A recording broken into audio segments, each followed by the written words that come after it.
Hello, listeners. This is Stan Dokmanus, and this is the first of series of podcasts that we'll be doing discussing substance abuse treatment and criminal justice reform. Today, we're talking with Ben about alcohol and other drugs and how they can lead to other things. Good afternoon, Ben. How are you today? Good, Stan. It's great to hear your voice again. Nice talking with you. Thanks for your time. Great to be here.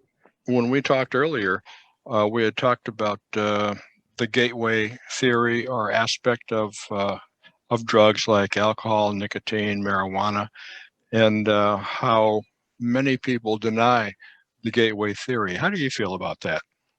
I reflecting back on my teenage years, I think it's something that you always heard growing up in whenever you were in health classes, that marijuana is a gateway drug. And looking back, I still remember the first time I ever smoked marijuana, and that was almost like the beginning of the end.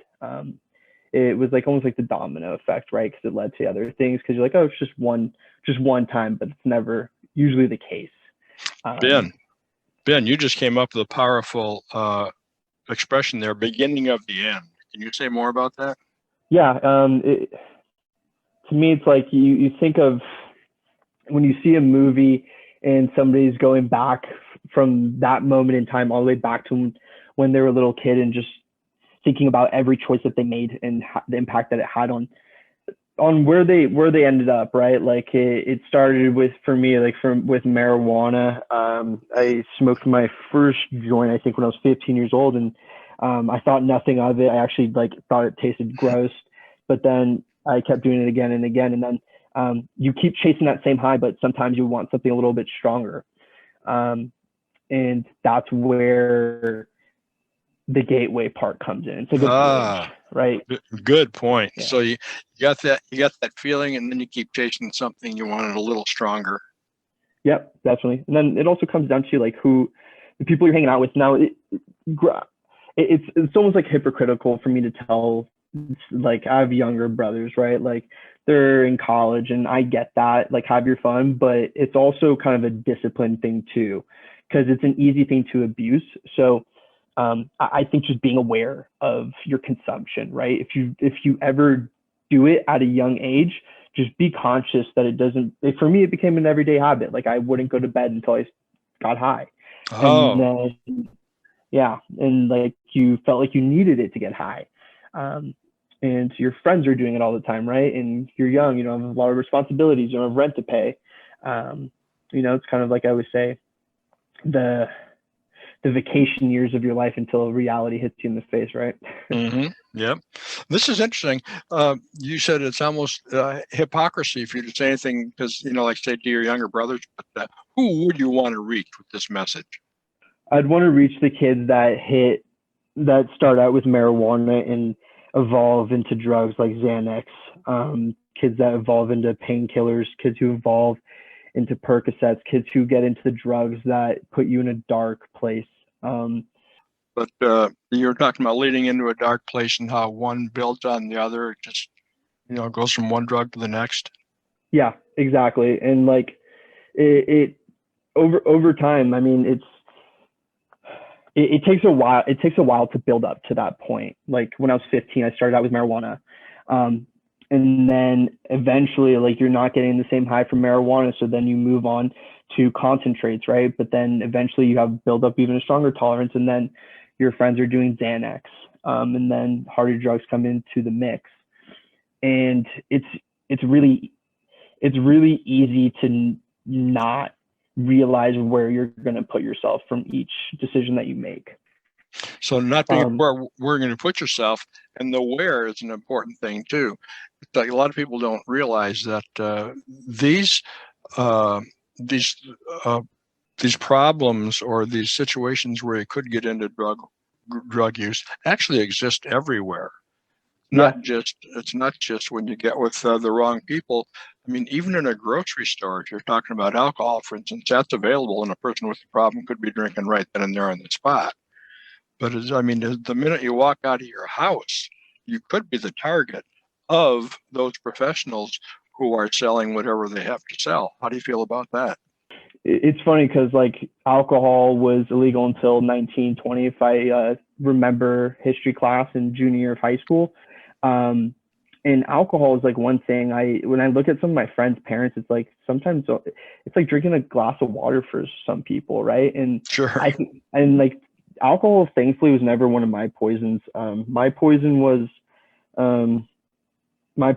harder. Like it started out with weed, and then prescription drugs. But then I saw some friends develop speech impediments permanently, and then doing all the party drugs that kids were doing in college early on or later on in high school as well.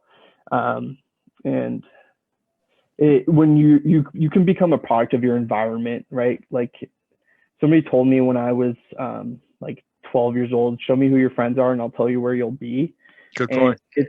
you don't realize how deep you're into something and where you're at, where you're going to be in the future when it becomes a part of your lifestyle. And that's I don't ever talk about this with people, and this is the first time I'm ever sharing this really ever publicly with anybody. But it's not a scary place because you can overcome it. But what's scary is what it can do to your mind. Like it alters your mind, and a part of your brain wants that reward system, right? You want Right. that next high, Yeah. Yep. So it can alter your mind, it can alter your brain, but there can be the physical dependence, Yeah. and then not only the mental aspects, but then when you get into overdose, I mean, actually, yeah, it can go to a real dark place, and that dark place could be death. Yeah, definitely.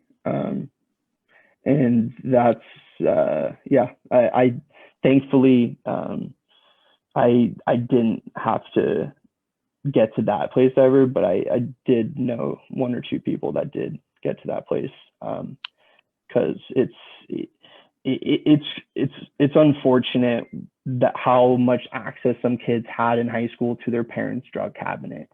Like, and I think one of the biggest, like, I call it the heroin of like the millennials is Xanax. Like I watched some kids like completely destroy their memory, like permanently, permanent speech impediments where they can't complete a sentence. The heroin of the millennials. Yeah, because it's just a pill. It's easy. Like you just swallow it. Look at like how many kids are on Adderall today. Like Adderall's like I was on Adderall when I was a little kid because apparently I had ADD. I don't even know how the hell they even like diagnosed it then, but like I was on that as a kid. And I felt like invisible. I was like the fastest kid in PE, but prescriptions is like where a lot of kids go to today because their parents have, you know, some might have Ambien because it's easy to get that stuff like from a Sure. doctor, right? Yep. There's a pharmacy in the house. Oh yeah, it's always full. Mama's cabinet. So you had mentioned when we were talking earlier about a mindset. There's a mindset, for using, like chasing that high, but there's also a mindset for recovery. You seem to have developed one of your own. Yeah, I went through about like two relapses, and with your mindset, it's probably one of like the toughest mental things I've ever experienced in my life, where you're actually like sitting and like your hand shaking because you need that drug. And my poison was cocaine for a long time, and it's for me like I stopped doing a lot of things I used to do that made me feel good, such as working out, eating healthy, making sure I'm eating 3 meals a day, spending time with my friends. I isolated myself from a lot of people, and fighting off the temptation to want it, right? And I think that comes down to like what's your lifestyle look like, what's your daily routine, and like when you don't have that in place, you're going to put yourself in a hole, and you're not going to be able to get out of it if you can't if you don't have the discipline and the mental willpower to fight it off. And to be honest with you, like I'm making it sound easy, but it's not. It's tough. Like Um, I used to have to go on runs or like You go to the used to gym. go on runs, like physical runs, go to the gym. Yeah, let's go on Okay. physical runs. I have a few friends that I'd always call, and they'd always let me. I just needed someone to talk to, just so I wouldn't think about it. Okay. So finding different outlets that, the biggest thing is if you don't have a support system, if you don't have people there that care for you and say something to you, it, you're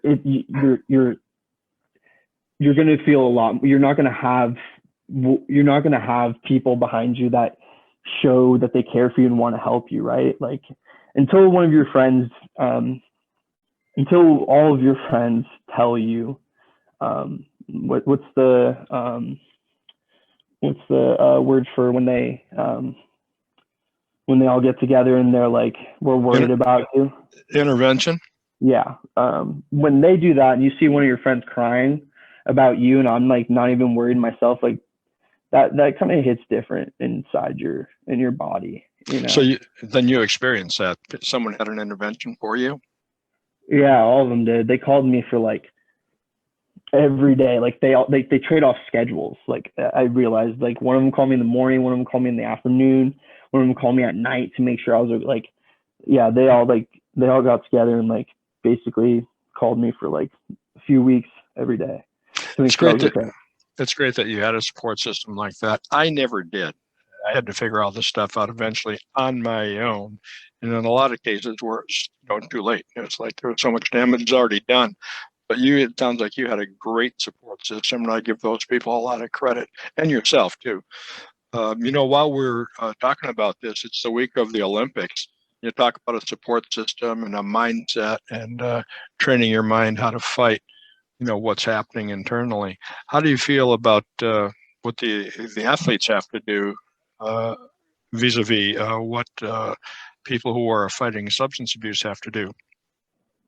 For me, I didn't know what to do because I didn't know how to help myself. And I had somebody who I'm not going to mention their name ask me a question I never asked from the drug classes I had to go to. At 16 years old, the drug counselor never asked this. Like none of my friends asked this except for one person said, what will it take for you to stop? And I didn't know. What will it take you to stop?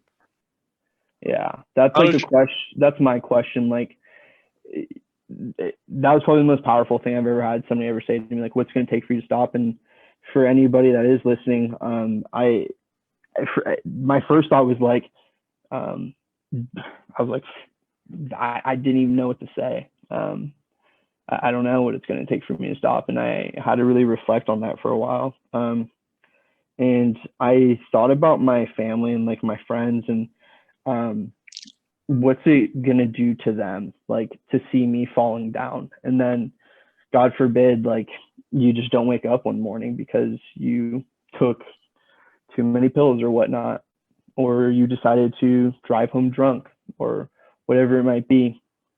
So I think it's always testing. Don't just think about yourself. Whose lives are you going to impact? Because like I can say firsthand, like I couldn't imagine how it would break my dad. And like I wrote like a note to myself that I always read from time to time that like really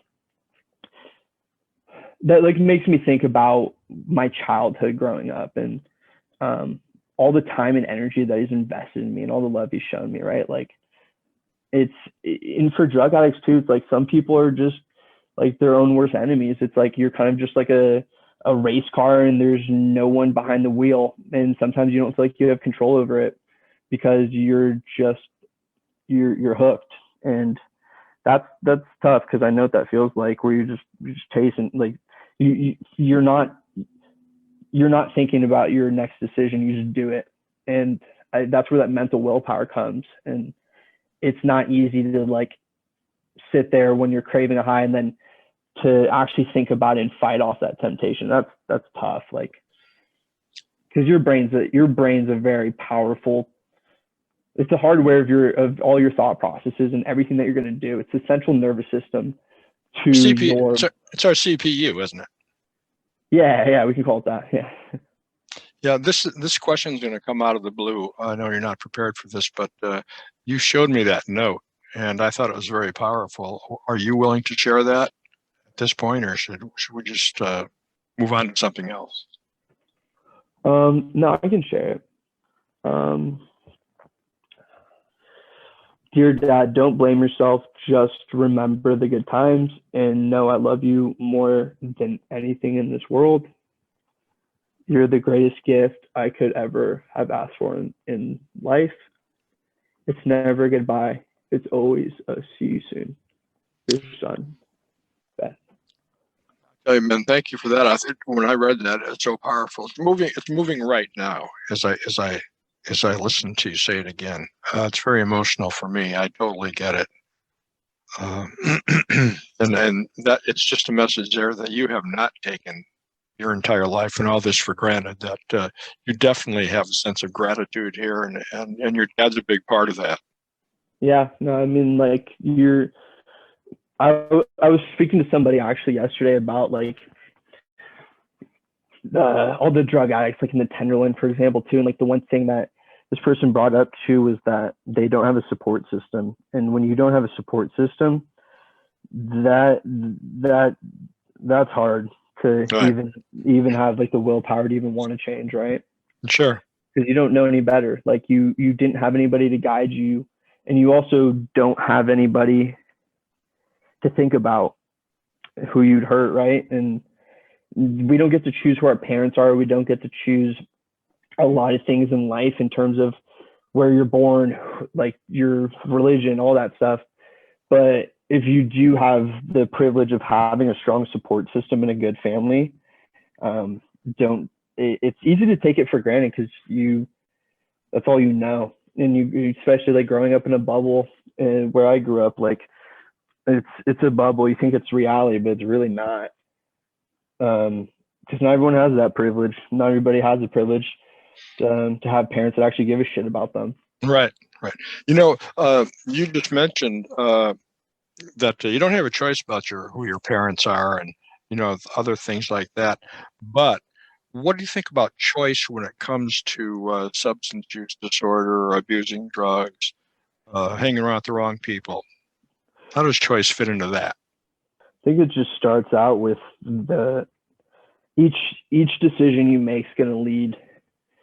The example that I gave, like with it's only I said to myself it's only one puff. Well, that one puff led me to taking another one and then saying it again. It's just one puff, and then just telling myself it's just like you're telling yourself excuses, and ultimately no matter what your circumstances are in life, you do have control over certain things, and things you do have control over is what you do with your life, regardless of the circumstances that you are brought up in, unfortunately. But you can make something of yourself and decide to take a different route and stay away from people who choose to do those things and distancing yourselves. But it's hard when those are your friends, right? Yeah. Because that's like the people that you have around you. Yep. It's even harder to stay around, hang out with them when they're doing it, right? Sure. One of the things I thought I heard you saying was it's rationalizing the choices that you make about one puff, or just and it's not going to hurt. Hanging around with people you hang around with their choices also. How do you feel about that? Can you say that last part again, please? Yeah, it's hanging around with people that if they're using people, that's also a choice. Yeah, no, definitely. It's like you mentioned too. I mean, a lot of alcohol is like kind of an overlooked addiction too, So I mean, it's hard to say because it's like it's hard when your friends are doing it, but it depends on what's their consumption, right? Like, are these people that are every friend that I have, because I only hang out with a select amount of people, I always ask myself, do they push me to be better than who I was yesterday, or do they push me to grow? Like, do they Beautiful. actually give shit about me? Then like that's what you got to ask yourself, like, Beautiful. because you got to have fun in life, but like it's got to be underneath control, right? So Beautiful question. That's a choice too. I want to make sure that I do have your permission to use this conversation for a podcast. of course. Okay. Ben, thank you very much for your time. I really appreciate you, and I sure hope we get a chance to speak often. Thank you, Stan. Aloha. Mahalo.